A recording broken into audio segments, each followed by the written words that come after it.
जैसा कि आज हम सेहत पर, खाने के महत्व पर, खाने के प्रभाव पर बहुत सारी चर्चाएँ करने वाले हैं। तो आपने पुराने समय के खाने पर काफ़ी रिसर्च की है, तो ये आज की 21वीं सदी में जो सन 1800 में क्या खाने की पद्धति थी, इस बात पे आपका ध्यान किस प्रकार से गया? कैसे आपके मन में ये विचार आया कि मुझे पुराने समय के जो खाने की शैली है, उस पर ध्यान देना चाहिए, उस पर रिसर्च करना चाहिए? अपन इसको कई अलग-अलग दृष्टिकोण से समझ सकते हैं। जैसे एक कहावत भी है, ओल्ड इज गोल्ड, या जी। अपन वेदों की बात करें, भारतीय संस्कृति की बात करें, परंपराओं की बात करें, दैट इज अनबीटेबल। आज का मॉडर्न साइंस कहीं भी चला जाए, लेकिन जैसे हमारे पंचांग की गणना है, सूर्य ग्रहण, चंद्र ग्रहण, ये अनेकों सदियों पुरानी कैलकुलेशन है, जो आज तक नासा भी कई बार इस पर चकित हो जाता है जी। कि ये कैसे होता है। तो उसी तारतम्य में हम कहेंगे कि हमारा आयुर्वेदा जो है इतना स्ट्रॉन्ग साइंस था, और आज का जो केमिकल बेस्ड पूरा अपन कहें कि मॉडर्न साइंस जो हो गया है, उसमें काफ़ी चीज़ें ठीक है, लेकिन बेसिक चीज़ों में हम लोगों ने जो चेंजेस कर दिए हैं, जी। वो हमें समझने की बहुत करीब से ज़रूरत है। और उसका इफ़ेक्ट आज के समय में बहुत तेज़ी से बच्चों पे दिख रहा है, बड़ों पे दिख रहा है, और बुज़ुर्गों को हम लोग देख के सोचते हैं कि इनकी उम्र इतनी बड़ी, 70, 80, 90, 100 साल तक है, कुछ लोग आज भी चलते हैं फिरते हैं। तो ये कंपैरिजन जब हम करते हैं हमारे जीवन में, तो हमें कहीं ना कहीं कोई गलतियां नज़र आने लगती है, और इसी से हमारा ध्यान धीरे धीरे पूर्व समय पे जाने लग जाता है कि क्यों हम आज ऐसा हो रहे हैं और पुराने समय के लोग इतने फिट क्यों हैं। तो फिर सीधे सीधे खान पान की शैली पे हमारा ध्यान जाता है। और 18वीं सदी को हमने इसलिए लिया है हमारे फंक्शन में, हमारी समझ में, कि उस वक्त का फूड साइंस एक मैच्योर्ड टाइम पे पहुंच गया था। 15वीं 16वीं शताब्दी में कई सारी नई चीज़ें आई, भोजन की शैली धीरे धीरे डेवलप होना शुरू हुई, कई सारे हम कहेंगे मीठे, नमकीन और बहुत सारे मसाले वगैरह, ये सब तब से शुरू हुए। लेकिन 18वीं सदी में आते आते इनका एक मैच्योर लेवल आ गया था, तो इसलिए हमने 18वीं सदी को एक अपना चेक पॉइंट बनाया। जी। और बियॉन्ड 18 सेंचुरी जो चेंजेस हुए हैं वो भी बहुत तेज़ी से हुए हैं। 1852 में वाइट शुगर आ गई, जी। 1850-60 के आसपास चाय हमारे देश में आई, जो कि पहले कहीं देखने को नहीं मिलती थी। तो जी। इसलिए हमने इसको एक बेसिक समझा, और इनके फायदे भी हम लोगों ने देखे हैं, समझे। दादी नानी पुरानी साइंस जो भी हम कहेंगे उन सब से मैच करते हैं, तो ये सब सार्थक चीज़ें हैं। इसलिए इसको हम लोग ये नहीं सोच सकते कि हम क्यों कर रहे हैं और या क्यों सोच रहे हैं। दैट इज़ ए ट्रुथ, मतलब यूनिवर्सल ट्रुथ जो होता है, जैसे सूर्य पूर्व से उदय होना है, जी। वैसे आयुर्वेद हमेशा सुपरसीड ही करेगा सभी साइंस को, ये मैं मानता हूँ। जी। तो इसी तारतम्य में हम आगे समझें तो फूड एक तरीके से भोजन जो है उसको ही हम लोग दवाई या मेडिसिन माने। और ये साइंस भी आने वाले समय में एक प्रिडिक्शन लेके चल रहा है, जिस हिसाब से हम एआई और ये सब जो चेंजेस आए हैं, वो भी ये मानते हैं कि सन 2050 के आसपास फूड एक मेडिसिन की तरह ही हो जाएगा, और साइंस इतनी डेवलप हो जाएगी कि वो सिर्फ फूड से ही लोगों को ठीक करेगी। तो हम तो पुराने समय को ही इसको कनेक्ट करेंगे, फूड एक मेडिसिन ही था, है और हमेशा रहेगा। जब हम लोगों को इस बात का अंदाज़ा लग रहा है, हम लोग सब थोड़ा थोड़ा ध्यान देना शुरू कर रहे हैं। कोविड के समय में फूड एज ए मेडिसिन बहुत सारे लोगों ने महसूस किया है। हल्दी वाला दूध, मतलब दूध के साथ हल्दी को पीना है, या पानी की शुद्धता रखना है, एक डिस्टेंस रखना है, तो ये शास्त्रों में पहले से था। और अपन उसको फूड एज ए मेडिसिन को हर तरीके से आप एनालाइज करेंगे घर में, तो आपको बहुत करीब से समझना। जैसा आप समझना चाहेंगे कि मैं इस सब्जेक्ट पे, या मेरे को 18वीं सदी पे या इस तरह के कार्य करने के लिए रुचि कैसे जागृत हुई, तो मैं कहना चाहूँगा कि जब आसपास के माहौल को, हमारे आसपास के कई अच्छे यंग बच्चों को छोटी छोटी बीमारियां उनको ग्रसित होते हुए देखते हैं, तो अपने आप ये विचार आता है मन में कि हम कुछ कर सकते हैं। दूसरा, हर व्यक्ति इस सृष्टि पे कुछ न कुछ अपनी जवाबदारी यदि मानता है तो उसको मिली है ईश्वर की तरफ से, और वो अपना जो बेस्ट उसमें कर सके उसे करना ही चाहिए, ऐसा मेरा मानना है। हमारे परिवार की, हमारे दादा साहब की और हमारी दादी साहब की, और जो भी पूर्वजों की सीख रही है, हमारे फादर की, वो सब यही रही है कि हम लोग यहाँ आए हैं तो हम लोगों को, जैसे नदियाँ अपना पानी खुद नहीं पीती हैं, समुंदर अपना पानी खुद नहीं पीता, वो सबको समर्पित ही करता है। तो उसी दृष्टिकोण से हम भी यहाँ आए हैं, तो हमें व्यापार तो करना ही है, लेकिन क्या ये इथिकल हो सकता है, क्या ये ऐसा हो सकता है कि लोगों के लिए एक आयाम बने, लोग उसको देख के सीखें समझें। और दूसरा, समाज का हित होगा तो स्वाभाविक है हम लोगों का भी कुछ न कुछ हित उससे मिलेगा। तो कर भला तो हो भला, उस सिद्धांत के आधार पर हम लोग इसको काम कर रहे हैं। और ये हालांकि बहुत टफ मिशन है, क्योंकि एक छोटी सी कंपनी के सामने इतनी बड़ी चुनौती लेके काम करना। दूसरा, हमने फूड साइंस उसको लगभग हर एस्पेक्ट से कवर किया है। माउथ फ्रेशनर से लेके हम लोगों ने मसालों से लेके स्नैक्स से लेके सब चीज़ें बनाई है। जबकि हमारे कंसल्टेंट्स का कहना था कि आप 1-2 चीज़ बना के उसको डिविएट करके पूरा इंडिया फेम हो सकते हो, लेकिन वो रास्ता सरल था और इजी भी था, मनी मेकिंग भी था, लेकिन हमने उसको छोड़ा और हम इसमें आए कि हमें ठीक है, ईश्वर ने कहीं ना कहीं इस चुनौती को दिया है तो हम स्वीकार करके आगे चले। जी सर। तो जैसा कि आप खाने की पद्धति पर, खाने के तौर तरीकों पर काफ़ी रिसर्च करते हैं, फूड रिसर्चर के तौर पर आप काफ़ी अच्छा काम कर रहे हैं, तो क्या महत्व आप समझते हैं खाने का किसी भी व्यक्ति की सेहत पे?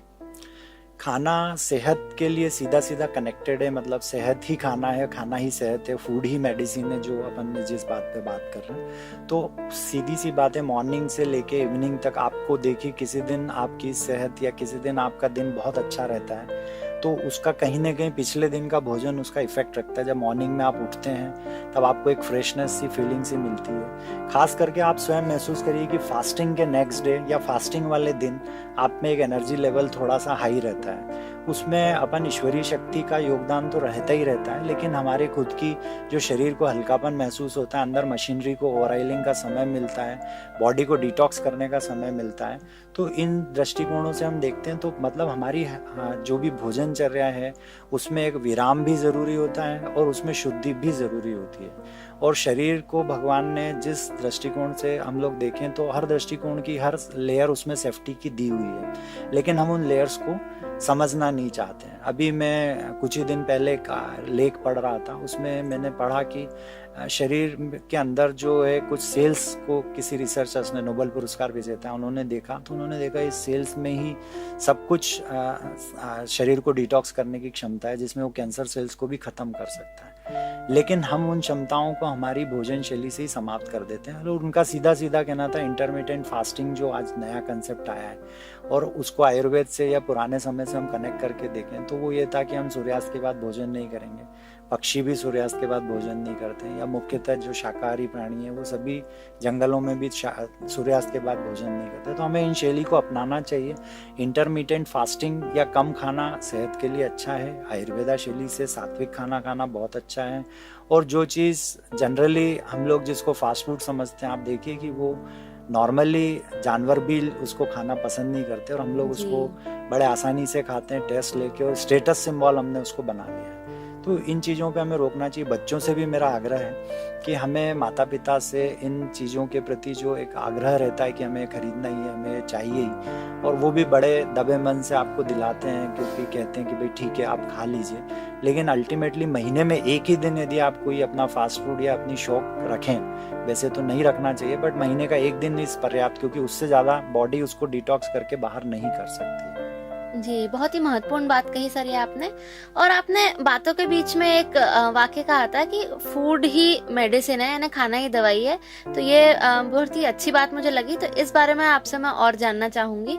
जी, खाना दवाई के लिए हम लोग देखिए कि हम लोग जब अपनी भोजन की थाली की बात करते हैं तो थाली में पुराने समय में तरी वाली सब्जियां, या हम जिसको कहते थे झोल वाली सब्जियां होती थी। झोल वाली सब्जियों का सीधा आशय ये होता था कि जब आप रोटी और झोल वाली सब्जी का कॉम्बिनेशन करके खाते हैं तो वो पाचन शक्ति को बढ़ावा भी देती है, मसाला का एक सही कॉम्बिनेशन शरीर में पहुंचता है और वो डाइजेस्टिव पावर को भी इंक्रीज करती है। सूखा खाना हमेशा तकलीफदेह होता है। दूसरी चीज़, भोजन और हम शरीर को कंपेयर करें तो भोजन शरीर में 70-80% तक पानी माना गया है। तो भोजन के हिसाब से हमको जो इनपुट्स देना है वो भी हमें देखना चाहिए कि हम ज़्यादातर लिक्विड, ग्रीन या सब्जियों का स्थान भोजन में ज़्यादा रखें, ग्रेन्स को हम कम रखें, तो ऑटोमेटिकली आपकी बॉडी सही तरीके से काम करेगी। दूसरा, जब भूख लगे तभी भोजन करें। यहाँ ये कि मैं तो 2 चपाती ही खाता हूँ या मेरा तो ये समय फिक्स है या मैं तो इतना ही खाता हूँ, बजाय इसके आपको यदि भूख तेजी से लगी है तो मैं चाहूँगा आप भूख की संतुष्टि होने तक पूर्ण रूप से भोजन करें, लेकिन सात्विक और शुद्ध भोजन करें। दूसरा है कि शाम को यदि भूख नहीं है तो जबरन खाने की कोशिश नहीं करें। ना ये सोचें कि मेरे को रात को भूख लगेगी तो क्या होगा, क्योंकि साइकोलॉजिकली हम लोग ये देखें कि हम जो भोजन नॉर्मली खाते हैं, मैं ऐसा मानता हूँ कि 2 से 3 गुना भोजन हम लोग करते हैं जिसकी आवश्यकता शरीर को नहीं है। फिर उसके दुष्परिणाम के रूप में आपका वजन बढ़ना है, आपका कोलेस्ट्रॉल बढ़ना है, इस तरह की चीजें आपको देखने को मिलती है।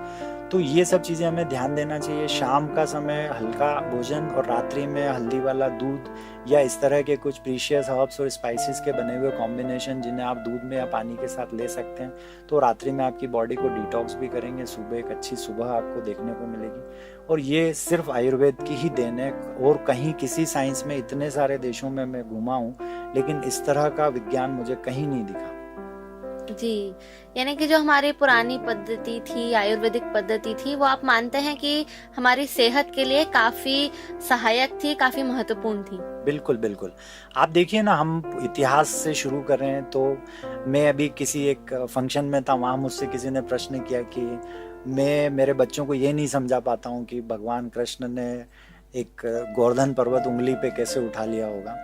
तो बोले आप इस पे मुझे कुछ बताना चाहेंगे क्या? तो मैंने एक सिंपल सा उनको एग्जांपल दिया कि अपन ज़्यादा पीछे नहीं जाएं, अपन 200-300 साल पहले जाएं, जहां महाराणा प्रताप चित्तौड़ के किले में आज भी उनके सारे सामग्रियां संग्रहालय में रखी हैं। उसमें आप देखिए कि कहते हैं कि उनका 200-300 किलो का कवच था, 70 किलो का भाला उनके हाथ में रहता था, और वो सब सामान लेके वो चेतक पे बैठ के चलते थे, और जब युद्ध करते थे तो भाला कहते हैं 20-30 मीटर तक फेंक सकते थे वो। तो ये शक्ति महाराणा प्रताप की कुछ ज़्यादा नहीं, 300 वर्ष पूर्व थी। वो पूर्ण रूप से शाकाहारी थे, उनकी भोजन पद्धति शुद्ध थी। उनके माता पिता, या अपन खास करके माता का कहें तो उनका एक बहुत बड़ा स्थान था उनके भोजन शैली को। बचपन से ही उन्होंने उस पर संयमित जीवन जीने के लिए उनको एक प्रेरणा दी, और उसके कारण वो बने।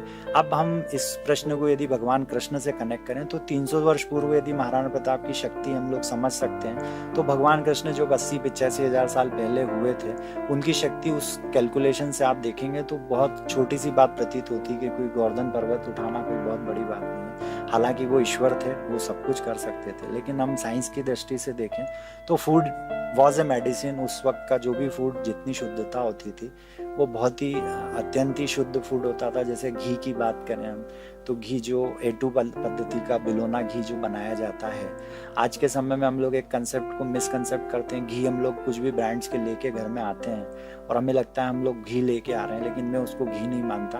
घी तो जो आपकी चर्निंग प्रोसेस से बनता है, जिसमें दूध, मतलब दूध से छाछ, मक्खन, और फिर आप उसको गर्म करके जब आप घी बनाते हैं, उसमें दूध गर्म होके ही घी के रूप में कन्वर्ट होगा, और दूध पूरा हम कहेंगे कि अपना स्वरूप बदल लेता है घी के लिए। लेकिन बाकी कंपनियां या जो भी बाजार से आप घी ला रहे हैं, यदि वो बटर ऑयल ही कहेंगे, क्योंकि उसमें आप देखेंगे कि दूध वही है, उसमें से क्रीम निकाला गया है, क्रीम को गर्म किया गया और आप उसको घर लेके आए, घी समझ के खा रहे हैं। विदेशों में आपको ये चीज़ क्लियर मिलेगी, वहाँ पे वो सिर्फ उसको बटर ऑयल ही लिखते हैं। अब हम बटर ऑयल खा के हम समझे घी जैसी शक्ति हमारे शरीर में आएगी, तो संभव नहीं है। 1 लीटर घी बनने में करीब करीब 20 किलो जो है दूध का कंजम्पशन हो जाता है, तो उतनी शक्ति आपको घी के रूप में मिलती है शरीर में। तो ये फूड इज ए मेडिसिन, कहीं भी अपन कहें तो घूम फिर के बात वहीं आती है, और बहुत सोचे समझे तरीके से बनी है सारी चीजें हैं। बहुत ही अच्छी बात बता रहे हैं सर आप, और सुनने में भी ये बातें बहुत अच्छी लग रही हैं, बहुत ही महत्वपूर्ण लग रही हैं। लेकिन जो आजकल के दौर में जैसी जीवन शैली हो गई है, बदलाव आ गए हैं, तो आज के समय में इन सब चीजों को भारतीय किचन में किस प्रकार से लाया जा सकता है?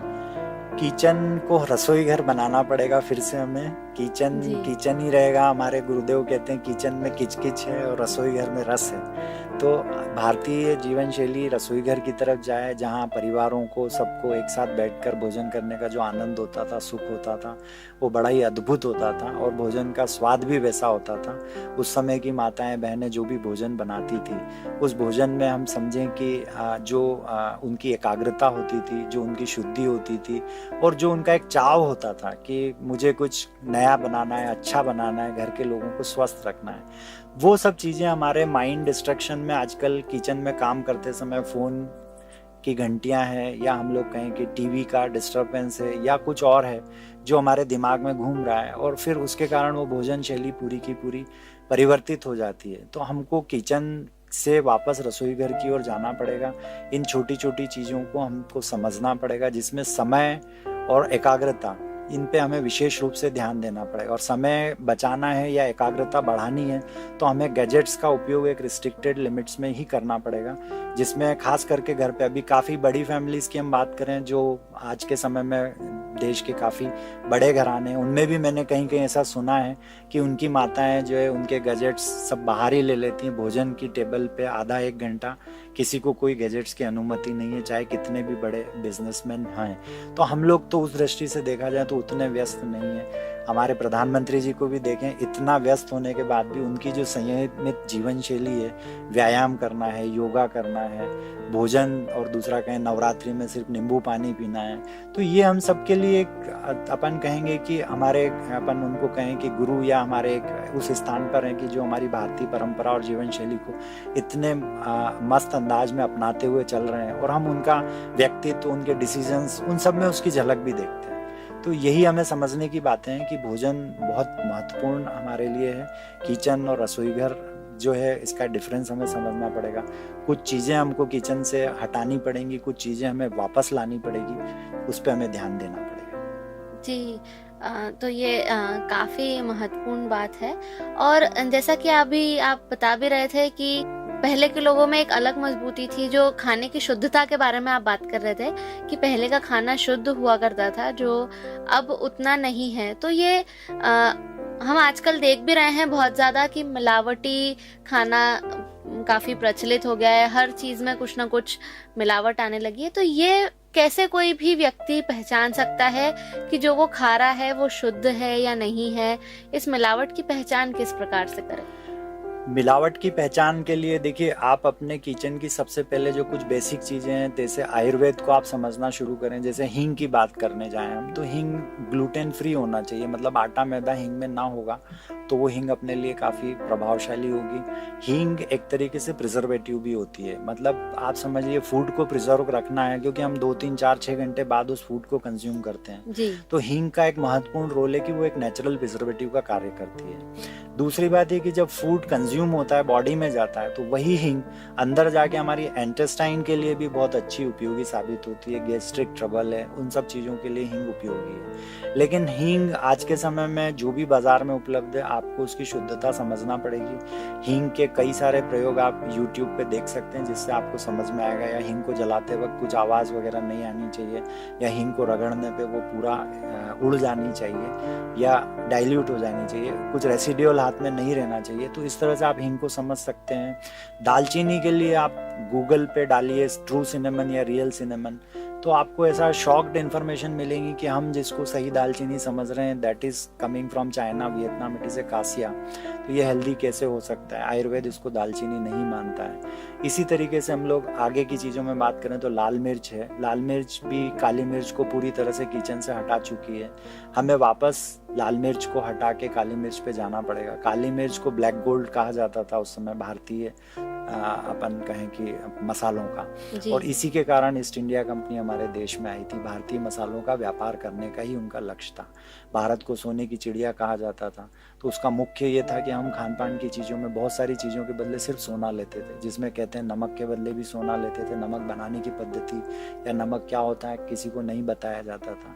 इसी तरीके से हम मतलब मसालों की बात करें तो वो मसाले देख के उनको लगता था कि ये मसाले यहाँ, लेकिन ये भारत भूमि जो देवभूमि भी कही गई है, यहाँ पर हमें देवों का आशीर्वाद प्राप्त है। यहाँ ऋषि मुनि संत हुए हैं, जिन्होंने ऐसे संत भी हुए हैं जिन्होंने अपना राजपाट छोड़ के संत बन गए हैं, और ऐसे लोग भी हुए हैं जिन्होंने जो है वर्षों गंभीर तपस्याएं की है। तो इस सब के आशीर्वाद से हमें मसाले, ये सारी हेल्दी संस्कृति और आयुर्वेद भी कहीं ना कहीं इन देवी शक्तियों के थ्रू हमारे ऋषि मुनियों को कोई जानकारियाँ मिली, उन्होंने उसको लिखा, और आज हम उसके प्रति उनका शुक्रिया भी अदा करना चाहिए। हर व्यक्ति को सोचना चाहिए कि हम स्वस्थ हैं, या आज हम कोरोना से इतने आसानी से, जिसके लिए भारत के लिए कई सारी बातें पूरे देश में कही जाती थी कि ये लगभग समाप्त हो जाएगा, लेकिन हम बच के बाहर आए। तो कहीं ना कहीं हमारा आयुर्वेद भी और हमारी शासन प्रणाली भी उसके लिए जवाबदार रही है। तो हम उसको हमेशा अपना जो है अपना तरफ से ग्रेटिट्यूड देना ही चाहिए। बिल्कुल सर, ये सही बात है कि काफ़ी जगह इस बार कोरोना ने ये साबित किया कि आयुर्वेद की शक्ति क्या है, और भारतीय खाने पीने की पद्धति के कारण भी भारतीय लोगों की इम्यूनिटी एक अंतर था बाकी विदेशों से और उसका काफ़ी फ़र्क पड़ा है। बिल्कुल सही बात कही आपने। तो सर जैसे आप बता रहे हैं कि जो मसालों का पहले का तौर तरीका था और आज के तरीक़ों में काफ़ी चेंज आ गया है। तो अगर तुरंत कोई व्यक्ति अपने रसोई घर में बदलाव करना चाहता है और अपनी सेहत के बेहतरी के लिए अपने खाने पीने को सुधारना चाहता है, तो क्या तरीका है, तुरंत में ये बदलाव किस प्रकार से किया जा सकता है? जी हाँ, बड़ा अच्छा प्रश्न है आपका। मैं इसमें कुछ बातें अपनी तरफ से बताना चाहूँगा। जैसे मैंने हींग आपको एक्सप्लेन किया, तो आप हींग अपने घर में तुरंत सही और शुद्ध हींग लेके आना चाहिए। दूसरा, दालचीनी मैंने बताया, दालचीनी को आप सिलोन सिनेमन या श्रीलंका से जो दालचीनी आती है, जो पेपर की तरह होती है गोल, वो काफ़ी हल्की और काफ़ी mild, sweet and mild, we can say spicy होती है।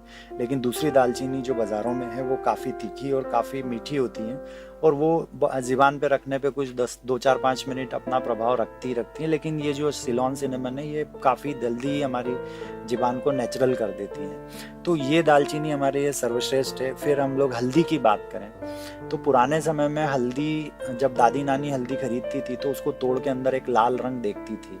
वो लाल रंग आज साइंस ने करक्यूमिन माना है। दादी बोलती थी लाल रंग जितना अच्छा है हल्दी उतनी अच्छी है, और आज साइंस बोलता है higher the curcumin better the turmeric. तो हमें एक तो हल्दी जब भी घर में खरीदें, हमें लाल रंग देखना है या हमें उसका करक्यूमिन देखना है। यदि आप ब्रांडेड खरीदते हैं तो यू शुड ऑलवेज सी कि उसमें करक्यूमिन कंटेंट कितना है। 5-6% करक्यूमिन यदि है तो हमारे लिए काफ़ी अच्छी और उपयोगी हल्दी हो सकती है। ऑर्गेनिक फूड पे आजकल सभी लोग ध्यान देते हैं, लेकिन ऑर्गेनिक के बाद हमें फूड इंग्रेडिएंट्स को भी पढ़ना चाहिए। ऑर्गेनिक का मतलब सिर्फ इतना ही होता है कि यह फूड केमिकल फ्री तरीके से ग्रो किया गया है, लेकिन हेल्दी कितना है या 4 ऑर्गेनिक फूड में से बेस्ट कौन सा है, उसके लिए आपको स्वतः ही उसके फूड प्रोडक्ट को पढ़ना पड़ेगा, गूगल पे डालना पड़ेगा।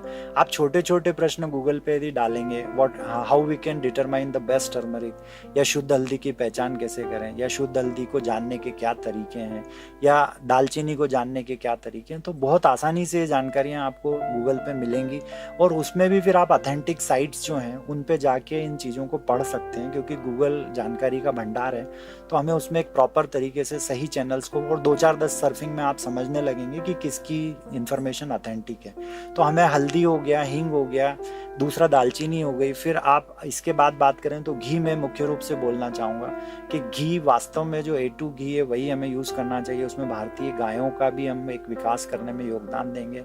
और दूसरा है कि जिसको सब लोग महंगा मानते हैं, तो मैं बोलता हूँ कि महीने में एक दिन आप PVR या बड़े जो है मॉल्स में जाके जो शॉपिंग करते हैं या महंगे सैंडविच खाते हैं या 300-400 का पॉपकॉर्न टब खरीदते हैं, उसके बजाय हम लोग अपने घर में घी कैसे ज़्यादा लाएं, उस पर दिमाग लगाएं। और दूसरी बात है कि आप देखिए घरों में एक मानसिकता भी ये हो गई है कि नमकीन 2 किलो कैसे ख़त्म हो गया, इस पर कोई दिमाग नहीं लगाता। मतलब पूछा जाता है या नहीं पूछा जाता, लेकिन ये ज़रूर पूछा जाता है कि घी कहाँ गया या फिर ड्राई फ्रूट्स कहाँ गए, जबकि वहाँ दिमाग लगाने की ज़रूरत नहीं है। नमकीन 2 किलो क्यों ख़त्म हुआ, ये ज़रूर प्रश्न एक सभी के लिए परिवार में होना चाहिए कि हमने क्यों खाया इतना नमकीन। और पाम ऑयल हमेशा हमें अवॉइड करना चाहिए। पाम ऑयल से बनी हुई चीज़ें बहुत नुकसानदायी हैं। तो आज देखिए जितने भी ब्रांड्स हैं चीज़ों को प्रिजर्व करने के लिए वो पाम ऑयल का उपयोग करते हैं, और मैं पाम ऑयल को बिल्कुल पसंद नहीं करता। साइंस भी आप देखेंगे तो फूड साइंस में कहीं इसका कोई विशेष योगदान नहीं है। तो हमें पाम ऑयल की चीज़ें घर में अवॉइड करना चाहिए। वाइट शुगर की चीज़ें हमें करना चाहिए। दूसरा, हम जैसे शरबत लेके आते हैं या कोई भी चीज़ घर में लेके आते हैं तो शुगर कंटेंट कितना है। बच्चों के लिए आप कुछ दूध को टेस्टी बनाने के प्रोडक्ट्स लेके आते हैं तो उसमें आप शुगर कंटेंट जरूर देखें। 60, 70, 80, 90% तक शुगर उसमें पीछे लिखी हुई है। तो आप खुद ही, आपके हाथ कांपना चाहिए कि आप बच्चों को ये चीज़ें कैसे खिला रहे हैं और क्यों खिला रहे हैं, और क्यों ना हम उनको वो पुराने लड्डू खिलाएं जो आपकी दादी ने, आपकी नानी ने आपको खिलाए थे। तो इस तरह से यदि आप सोचेंगे तो निश्चित रूप से ये आपके किचन को आप रसोई घर की तरफ ले जाएंगे, आपके बच्चों को, आपके परिवार के सदस्यों को आप स्वस्थ रख सकते हैं, और बहुत छोटी सी एक मतलब हम कहेंगे परिवर्तन रहेगा, लेकिन ये बहुत उपयोगी आपके जीवन में साबित होगा। जी। अब सर बीच में आपने बहुत ही महत्वपूर्ण बात कही कि जो ये ऑर्गेनिक फूड है या इस तरह के जो शुद्ध प्रोडक्ट्स हैं, कई लोग इन्हें महंगा मानते हैं कि ये बहुत महंगे होते हैं, और उन्हें लगता है कि जो आम आदमी है उनके बजट को ये प्रभावित कर सकता है कि हम इतने महंगी सामग्री नहीं खरीद सकते। तो उसको कैसे मैनेज करें, इस बारे में हम ज़रूर चाहेंगे कि आप थोड़ा सा और जानकारी विस्तार में दें। जी हाँ, ये एक बहुत अच्छा और बहुत सब तरफ से पूछा जाने वाला प्रश्न है। तो मैं इसमें आपको कुछ बातें बताऊँगा कि हम लोग मुझे मेरे बचपन में या मेरे पूर्वजों ने एक बात समझाई थी कि कपड़े चाहे फटे पहन लो, लेकिन खाना कभी भी अशुद्ध मत खाओ या खाना कभी भी सस्ता मत खाओ। तो मैं कहूँगा कि आप ब्रांडेड कपड़े 3-4-5 हज़ार का शर्ट पहनना पसंद करेंगे, 2-3-5 हज़ार का शूज़ लेना पसंद करेंगे, क्योंकि वो आपका स्टेटस संभाल हो गया। फूड बाहर से किसी को नहीं दिखता है कि आप क्या फूड खा रहे हैं या ड्राई फ्रूट खा रहे हैं। तो एक तो यहाँ अपनी सोच में हमें बदलाव लाना पड़ेगा कि हम खाना बेस्ट से बेस्ट खाएं, क्योंकि हमारी बॉडी का कोई रिप्लेसमेंट अवेलेबल नहीं है। लेकिन दूसरी बात ये कि आप जहाँ तक बात कर रहे हैं कि महंगा, तो मैं बोलूँगा जितना सस्ता नमकीन या जितनी सस्ती चीज़ें या हम लोग कहते हैं कि चीप प्रोडक्ट खाते हैं, आप उनको देखिएगा कि उनकी ये कीमत आप लंबे समय तक अदा करते रहते हैं। लाइक आपने उसको घर पे लेके कोई चीज़ को लेके आए हैं, तो इसका मतलब ये नहीं कि आपने उसकी कीमत अदा कर दी और हम फ्री हो गए। आपने सिर्फ उसकी प्राइस पे की है, कॉस्ट पे नहीं की है। तो प्राइस और कॉस्ट को यदि आप समझने लगेंगे कि भाई मैं इसकी कॉस्ट क्या पे करने वाला हूँ, तो ऑटोमेटिकली आपको समझ में आएगा कि ये तो बहुत महंगा पड़ा है। और इसकी जगह आज हम जिस चीज़ की प्राइस ज़्यादा पे करके या नेचुरल और हेल्दी चीज़ों की प्राइस हम ज़्यादा पे करके लेके घर आ रहे हैं, तो उसकी कॉस्ट कोई ज़्यादा नहीं है। तो कॉस्ट और प्राइस को यदि कोई समझ ले, तो बड़ा आसानी से ये प्रश्न का उत्तर उसको समझ में आ जाएगा और अपने घर में निश्चित रूप से उन सब चीज़ों को लेके आएगा। और आपका दैनिक, मैं कहूँगा कि यदि आपके साथ प्लेजर है या आपके साथ आनंद है या आपके साथ समृद्धि है या पहला सुख निरोगी काया जिसको हम बोलते हैं, यदि वो है, तो फिर बाकी सब चीज़ें गौण है। पैसा थोड़ा कम होगा चलेगा। और आज का समय भी हम यही बोलेंगे कि पूर्वजों से आप अपने जीवन को कंपेयर करेंगे या अपने घर को कंपेयर करेंगे, तो हर व्यक्ति अपनी संपत्ति में ऐड ऑन करके जा रहा है, जीरो कोई नहीं करता है। तो ठीक है, थोड़ा कम ऐड ऑन होगा, ये हम मान सकते हैं। एक LIC की प्रीमियम हम कम भरेंगे, लेकिन जीते जागते तो हम सुखी रह लें, जीते जागते तो हम समृद्ध रह लें, जीते जागते हम खुश रह लें, ये हमारे लिए ज़्यादा इम्पोर्टेंट है। जी बिल्कुल, बहुत ही सही बात कही आपने सर। और सुखी रहने के लिए स्वस्थ रहना बहुत ज़रूरी है, और शरीर स्वस्थ तो मन स्वस्थ, और शरीर की ये तंदुरुस्ती भोजन, व्यायाम आदि इन पर ही निर्भर करती है। और हमें अच्छा खाएंगे तो हमारा मन अच्छा रहेगा, हम स्वस्थ रहेंगे। ये बिल्कुल सही आपने बात कही है। तो दोस्तों, हमें पूरी उम्मीद है कि आज गौतम धाकड़ जी ने ये जो सारी अच्छी जानकारियां हमें दी, आपने ध्यान से सुनी होंगी और आप भी अपनी सेहत का इस प्रकार से ख्याल रखेंगे। आगे हम और भी बहुत सारी बातें करेंगे गौतम धाकड़ जी से, लेकिन दोस्तों समय अभी हो चला है आपसे विदा लेने का। लेकिन हमारी ये जो भोजन के ऊपर महत्वपूर्ण चर्चा है, हम अगले भाग में भी जारी रखेंगे और गौतम धाकड़ जी से जानेंगे और भी महत्वपूर्ण बातें भोजन के महत्व पर, भोजन की शुद्धता पर। तो दीजिए अभी के लिए हमें जाने की इजाजत, लेकिन आप अगले भाग में पुनः सुन सकेंगे गौतम धाकड़ जी को और भी कई सारी महत्वपूर्ण जानकारियों के साथ। तब तक के लिए दीजिए हमें जाने की इजाजत, लेकिन आप सुनते रहिए रेडियो दस्तक 90.8 FM। सुनेगा उज्जैन, बढ़ेगा उज्जैन। नमस्कार।